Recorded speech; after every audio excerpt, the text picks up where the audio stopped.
das 3. E quando o 7º mês havia chegado,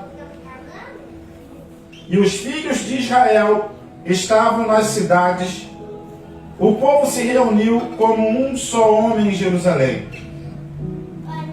Então puseram-se de pé Josué e o filho de Josadac e os seus irmãos, os sacerdotes, e Zorobabel, o filho de Sealtiel, e os seus irmãos, as famílias, né? E edificaram o altar do Senhor, Deus de Israel, para oferecer sobre ele ofertas queimadas, como está escrito na lei de Moisés, o homem de Deus. E eles puseram o altar sobre as suas bases, porquanto o temor estava sobre eles por causa dos povos daqueles países. E ofereceram sobre eles ofertas queimadas ao Senhor, a saber, ofertas queimadas da manhã e do entardecer. Diga graças a Deus. Por que eles estavam com tanto medo desse território, irmão? O que está acontecendo aqui? Se você pegar o livro de Ezequiel, se você pegar o livro de Daniel, você vai entender que eles estavam num cativeiro há 70 anos. Eles estavam presos. Deus os enviou à prisão na terra dos medos e dos persas. E eles foram para longe, muito longe de sua terra. E agora, aqui o que está acontecendo? Passaram-se os anos e eles voltaram para sua terra. Como eles encontraram a cidade? Os muros quebrados, as portas queimadas, ou seja, sem proteção. E eles precisavam levantar os muros novamente. Porque eles estavam de volta do cativeiro, de volta para casa. O rei persa, Artaxerxes, liberou eles para voltar para casa e deu a condição para eles virem embora. E agora eles estão chegando na sua terra, liderado por um homem chamado Neemias. Esse Neemias liderou a reconstrução do muro. Por que a reconstrução do muro? Porque uma cidade sem muro, ela era facilmente saqueada. E o que estava acontecendo no território de Israel com a cidade destruída, ela virou um lugar de ladrões, salteadores. Virou um lugar de qualquer gente. Por isso eles estavam com medo também do território. Porque era um lugar perigoso de ficar. Eles estavam recém-chegados novamente na sua terra. E eles precisavam reedificar os muros que tinham sido queimados por Nabucodonosor, aquele rei que a gente aprende dele lá na Babilônia em Daniel. E agora eles tinham que reconstruir. Neemias, o servo de Deus, o Neemias, ele lidera a reconstrução do muro com muita valentia. Era importante reconstruir os muros. Mas o que a gente está lendo aqui foi o trabalho que fez Zorobabel e Josué, os sumos sacerdotes. Zorobabel era um político, era um governador entre os judeus, que o próprio rei persa tinha consagrado, tinha instituído ele como governador. Esse Zorobabel que a gente está lendo aqui. Essa história é verídica, ela está não só na Bíblia, mas ela está no livro de história. Para que a nossa fé cresça no Senhor, cada dia mais. Amém? Amém. Para que a gente entenda o propósito de Deus na nossa vida. E Neemias começou a liderar a reconstrução do muro. Mas eles estavam com medo dos salteadores, dos ladrões. Ele era ladrão, não eram simples ladrões, eram ladrões que roubavam tudo, saqueavam e matavam. Estrupava e matava também. A cidade não tinha lei, não tinha regra. Não tinha quem protegesse eles. Então Neemias começou a liderar a construção do muro. Mas existia, gente, algo muito importante que precisava ser feito, que não poderia ser descartado nem desprezado, que iria ser feito. Antes da reconstrução do muro, ou até junto com a reconstrução do muro, mas eles preferiram antes da reconstrução do muro, fazer o que, irmão? Eles estavam se sentindo vulneráveis. Presa fácil para o inimigo. Então quem pode nos defender? Quem sempre nos defendeu? Quem patrocinou? Quem ordenou a nossa volta para a nossa terra? Quem quebrou as cadeias do cativeiro babilônico? Quem foi que abriu as portas da terra entre os medos e os persas e nos trouxe de volta para a nossa cidade de Jerusalém? Quem foi? Quem foi? Diga, Deus! Deus. Então eles falaram, então a primeira coisa a se fazer, até antes de reconstruir o templo, tem que reconstruir o cerne da coisa. Tem que reconstruir o centro do negócio. A base tem que estar ligada. Amém, igreja? Amém. Antes do muro, da proteção contra os homens violentos, antes de levantar templo para qualquer homem entrar debaixo dela, a gente precisa levantar o altar para que o sacrifício já comece, para que Deus já receba o cheiro suave da nossa oferta. Vamos consertar a base, vamos consertar o altar. E quem liderou a reconstrução do altar e do templo chama-se um sacerdote chamado Josué e Zorobabel, filho de Sealtiel. Josué, Jeshua. Esse sacerdote liderou a reconstrução do templo, mas ele começava por onde? Antes de reconstruir a cidade, antes de reconstruir o que está por fora, antes de reconstruir o que é aparente, antes de fazer aquilo que está em volta de nós,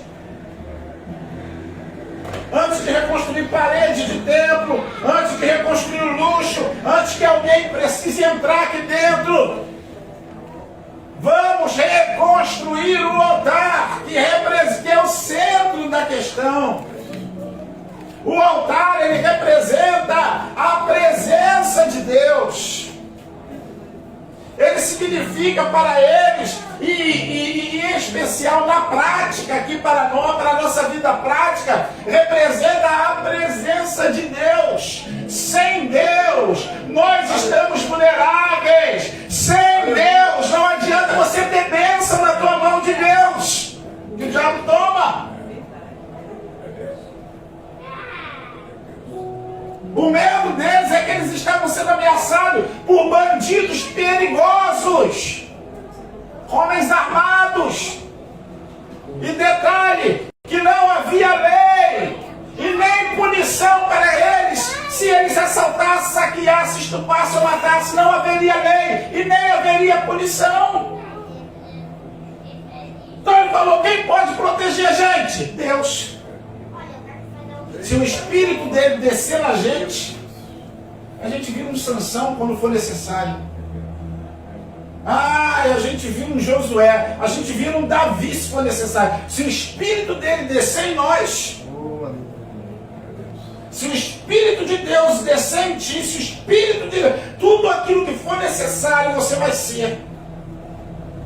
Por isso que a Bíblia do Senhor, ela nos compara muitas das vezes o servo de Deus a uma palmeira. Se o Espírito de Deus estiver em ti, você, no dado momento em que o vento for forte, você vai ser uma palmeira. Você não vai cair, você vai envergar, mas não cai. Aleluia!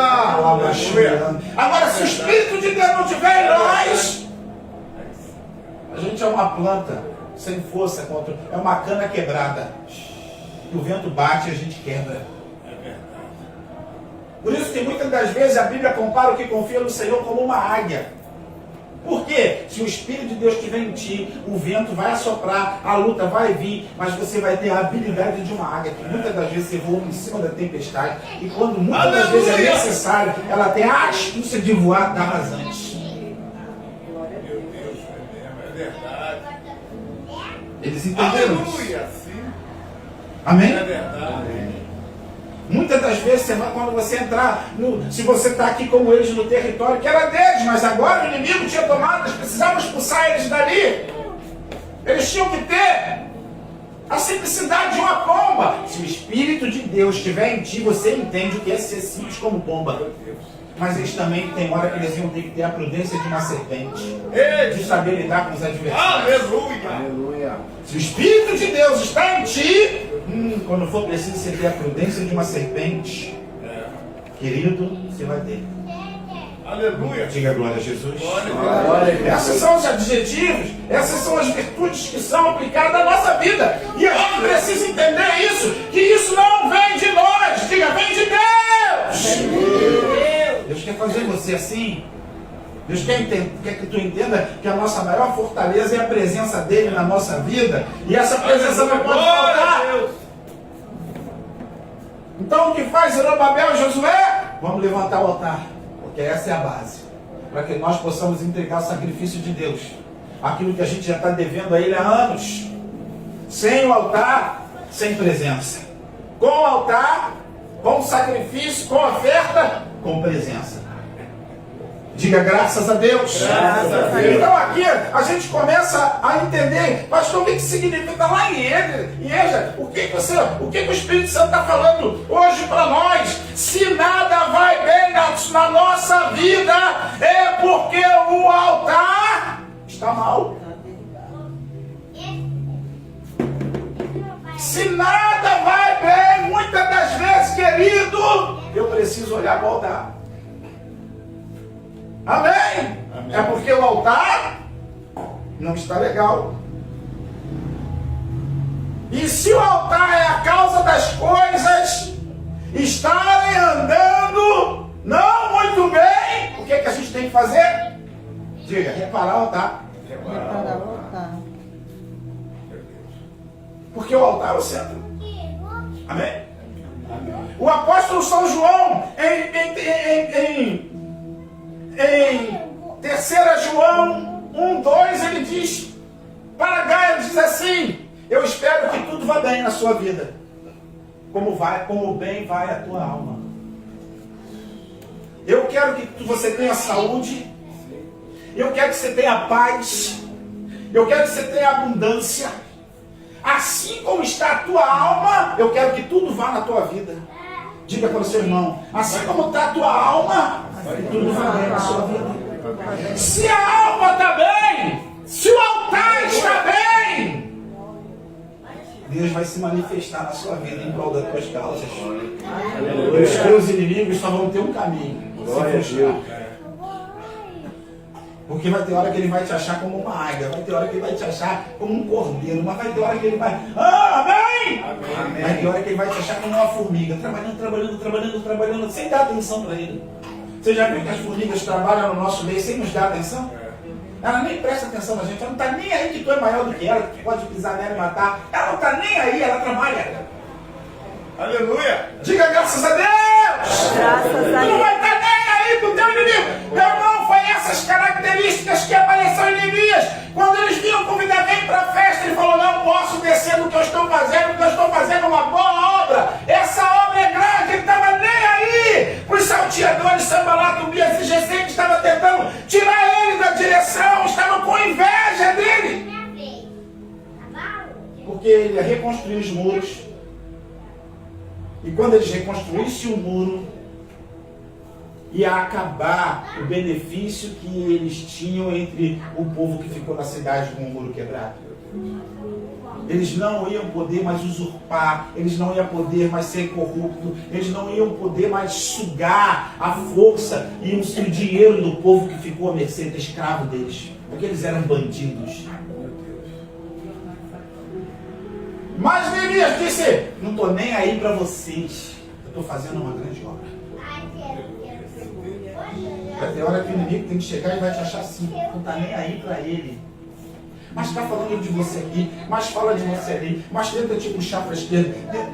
Tu não está nem aí, diga glória a Jesus. Glória a Jesus. Porque se o altar está bem, o Espírito Santo vai te direcionar. Hoje tu é uma formiga.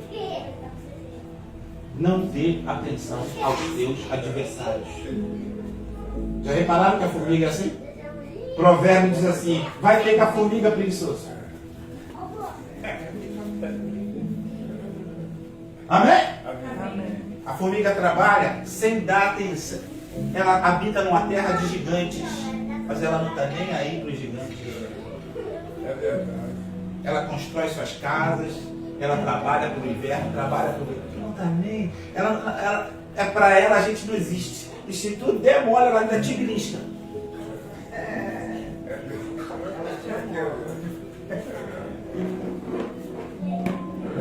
Se o teu altar for bem, se você reparar teu altar, muitas das vezes o teu inimigo vai encontrar você assim. Ele vai pensar que vai te deixar apavorado, mas você está indiferente a tudo que está acontecendo à sua volta. Ele vai tentar mexer contigo, ele vai tentar te provocar. Sabe o que, irmão? Quando o diabo quer derrubar alguém, ou quando ele quer envergonhar, quando ele quer tirar alguém da direção, sabe o que ele faz? Ele leva você para o campo das emoções. Porque ali não tem homem bom que fique bem.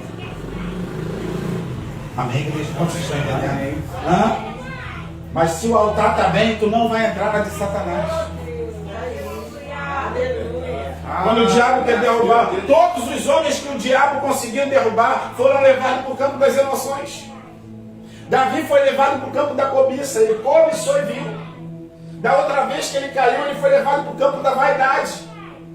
O diabo chegou perto de Jesus e tentou levar Jesus para o campo do medo, mas Jesus o repreendeu. Aleluia. Jesus estava indo para Jerusalém e Pedro parou diante dele e falou assim: o senhor não entende que o senhor está indo para o lugar da sua morte? Que tu vais para o lugar onde vão te matar? Ele: Satanás, para trás de mim, saia daqui agora, porque tu não conheces os mistérios de Deus, você só conhece aquilo que é do homem. O diabo tentou levar ele para o campo do medo. Vocês estão entendendo? Toda vez que o diabo quer levar alguém, leva para o campo da emoção.